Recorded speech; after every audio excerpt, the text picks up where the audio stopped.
Hello and welcome to my Redstone tutorial series.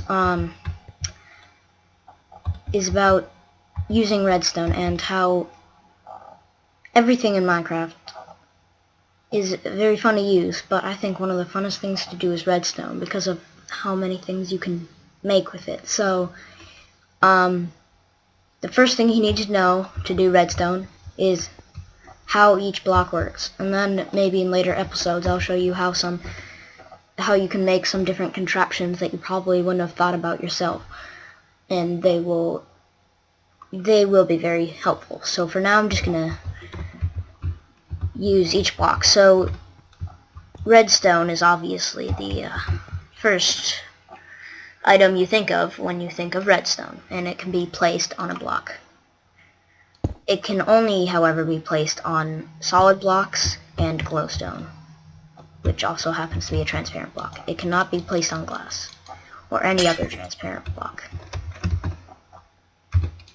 So in my demonstration, red will represent blocks that are being powered by the redstone, and glass will represent blocks that aren't.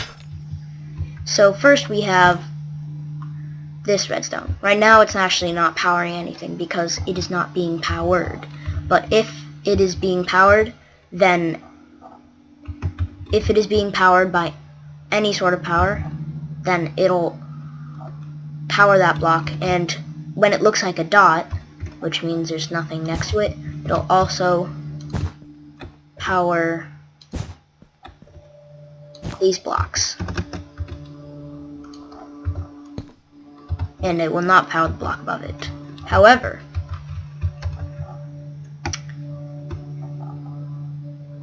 if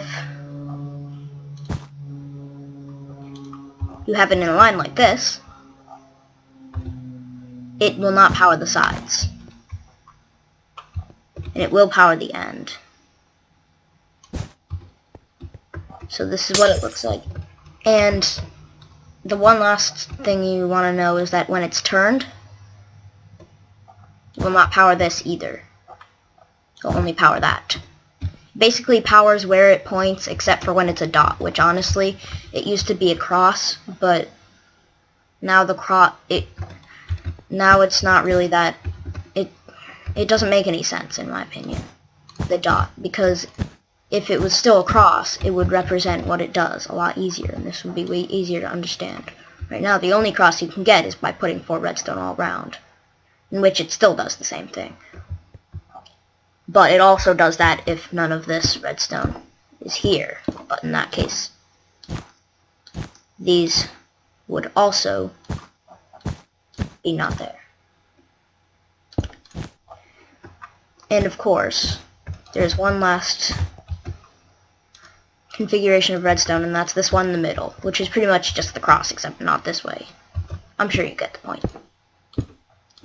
So redstone will power the block underneath it, and whichever blocks it's pointing to, except for the dot, and it powers all 4 next to it. So that's redstone. And now redstone is powered when any block when the block under it is powered. You know, here, I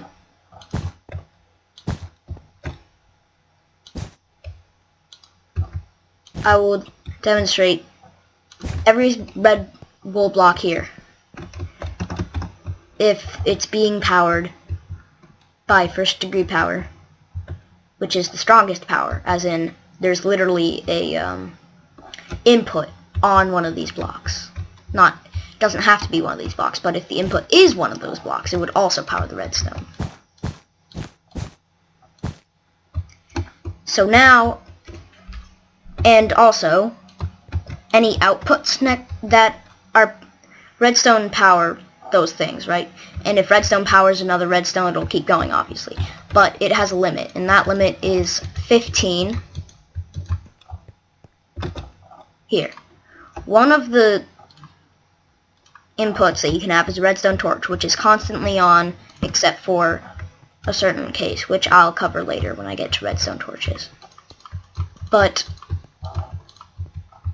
as you can see, it goes up to here. And if you have a repeater anywhere before then, or on this one, then it will repeat the signal, which is what repeaters are used a lot for. Or a comparator, you can use that too. But if you don't use them, the limit is this much.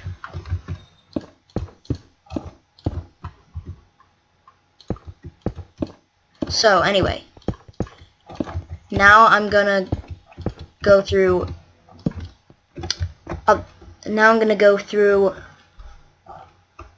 torches. So torches are normally just a normal input that's always on. However,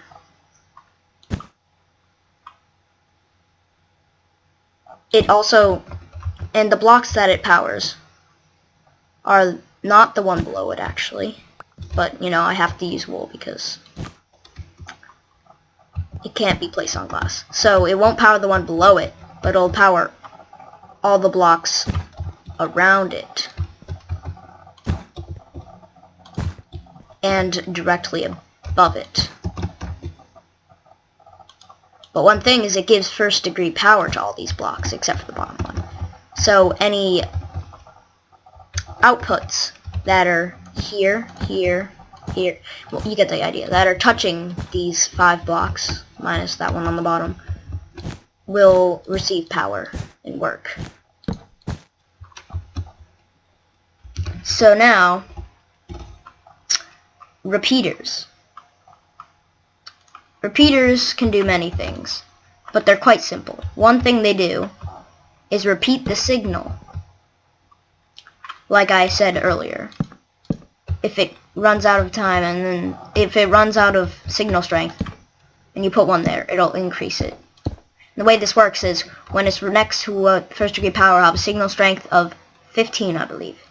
And then each one it lowers by 1. So 14, 13, 12, 11, 10, 9, 8, 7, 6, 5, 4, 3, 2, 1.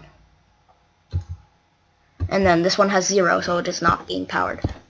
And now that is important as of the 1.5 Redstone update, because the Redstone update has a lot to do with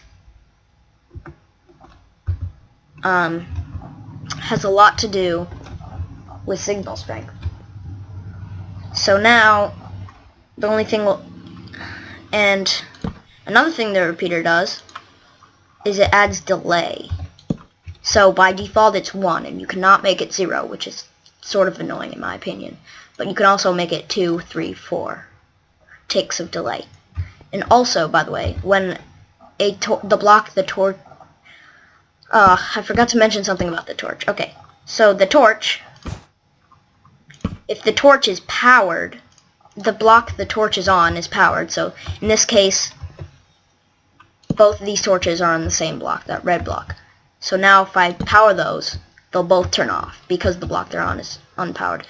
This is commonly known as a NOT gate, and it can be used as an inverter to invert your signal, and is used in a lot of different contraptions.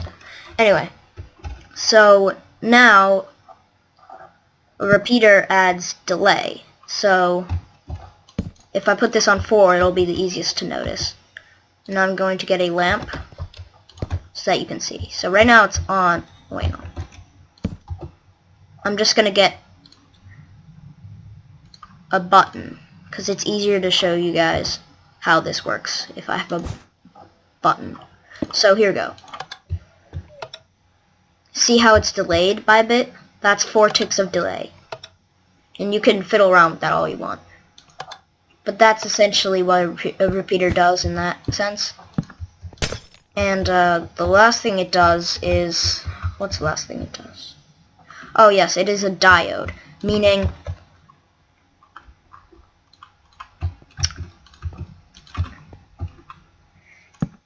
It's pretty much a tiny little gate in itself, where the input, which has to be in this back part, if it's power, it'll power the output. However, if that's always the input and that's always the output. So if it's being powered from that side, it will not let it through because it's not even doing anything. So yeah. So that's it for those. And the one last thing I'm gonna show you guys is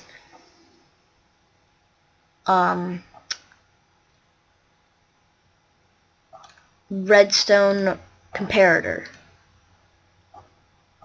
Yeah, Redstone comparator. And the Redstone comparator is sort of like the repeater in the sense of it repeats a signal.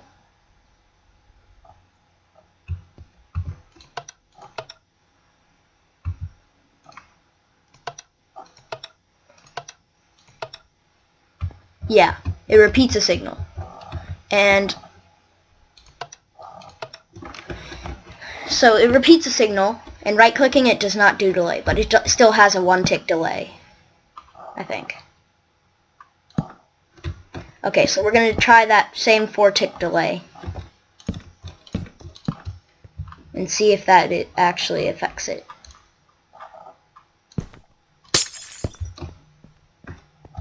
So it's on. Yeah, it has a 1-tick delay. So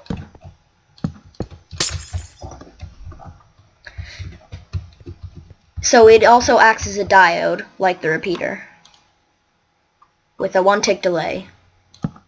It cannot go that way, but it can only go this way. But one thing to know is that with a comparator, the input, it's mostly for subtraction. So we have 2 more inputs on the sides, and if the sides are powered, like this example, 15, these both have a signal strength of 15, and therefore this back one is equal to or more than this. So basically it takes that and it subtracts the total of these. Oh, I know. It subtracts the highest of these 2 sides, whichever one's higher. And then it finds out if the result after subtraction is 0 or greater, then it'll come out with a signal strength of 15. And I'll show you this by if this is longer, then the signal strength is weaker, and then it'll still be 15. See? However, you can right-click it to do subtraction mode, where it does a result in which it takes that and subtracts that much from it, and then the result is given there. However, when it's in regular mode, it'll do 15 as long as it's 0 or greater.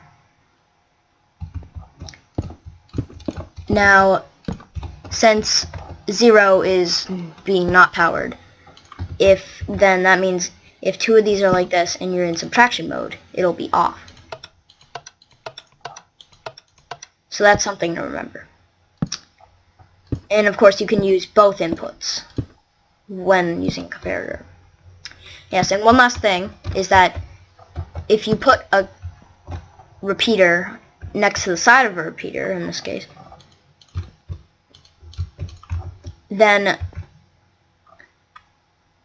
this repeater works normally, but this repeater, when it's on, puts a latch on this repeater, which means the latch will not be, the repeater will stay its output that it was when it was latched. So now, if I unlatch this and it's powered, and then I latch it, it'll stay powered until it's unlatched. So the latch is kind of like a lock that keeps it there. And that any way that I try to change the power, it won't work.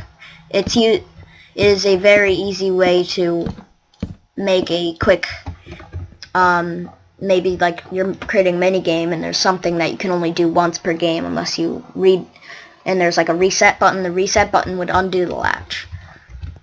Yeah, I don't know, but yeah, that's it for repeaters, comparators, redstone torches, and redstone. Actually, there's one more thing, and that's that, darn it, and that is that first of all, repeaters and comparators cannot float in midair. They have to be sitting on a block. Just like redstone, even though it looks like they could be floating in midair. They could be. They can't. Another thing is that they do not power the blocks below them. So, in this case, it goes like this, yes. And the very last thing, sorry, is that the input is always in the back, or on the sides, maybe for the comparator. So I guess you could with the comparator. Well, comparator does subtraction with the sides, so you probably shouldn't try it. The thing is, you can't, like, let's say you have to have a redstone wire that curves around. You cannot put a repeater here because then it'll output right there, and then this redstone won't be powered or anything like that. So you can't use it on corners. You have to use it straight, or else it won't work. For example, here we go. So this works, right? Let's say that I need a repeater somewhere. I cannot put it here because it will not output there. I cannot put it here because it's not inputting. I need to put it